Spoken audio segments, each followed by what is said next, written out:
Cultural heritage districts are not a static entity. It's actually a process. Cultural districts are well-bounded, well-labeled areas of a city where usually there's cultural facilities or venues or something like that that are an anchor for that area. When a cultural district has heritage or historical buildings associated with it, then it becomes a cultural heritage district. And that's where not just the culture, but the heritage and the history behind that area becomes prominent. These districts also attract a well-prepared workforce. And so all these things, it's a churning that happens. New incentives come in, businesses all the time are coming in, and they contribute to the creativity and the innovation of our cities and communities. John Chase was a very, very unique, remarkable man, and he was the first black student admitted to the University of Texas School of Architecture, and this was shortly after the Sweat versus Painter decision was decided by the Supreme Court. Mr. Chase went on to design and build David Chapel Baptist Church, also a number of homes over in what is now the Holy Cross Heights area. They are to me, a great example of mid-century architecture with the angles and the very sleek design that to me symbolize much of the modern architecture of the 1950s. There are great benefits to communities. They draw attention to the cultural heritage assets that already exist.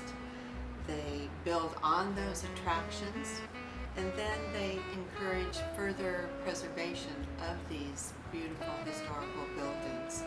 The area that we call Swede Hill, which Swedish Hill Bakery grew out of, started over in the area called Swede Hill in East Austin, just down from the Evergreen Cemetery. I'm also the person who manages the Cultural District Designation Program for the state of Texas.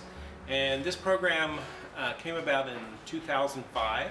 We launched cultural districts in Denison, San Angelo, Lubbock, McAllen, Huntsville, here in Austin. The French Legation Museum started out 1840 as the home of Alphonse de Savigny, a rather, one could say, dubious representative of French interest in Texas, later becoming the Robertson Plantation. Mainly it's a strategy for these districts to attract visitors to their communities, to inform and teach their citizens about what they have as far as cultural assets, and it's a strategy for both historic and non-historic revitalization of areas, and it also is a marketing tool to use the arts as one of the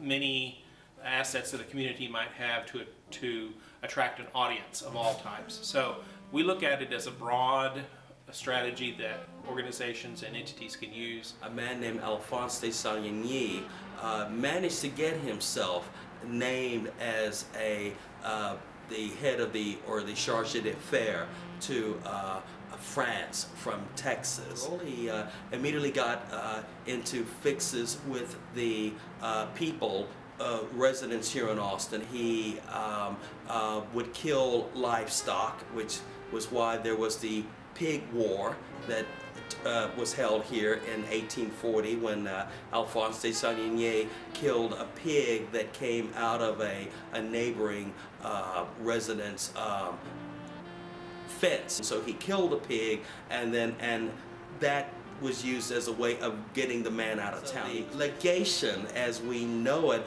only served as the official home for only about 3 months.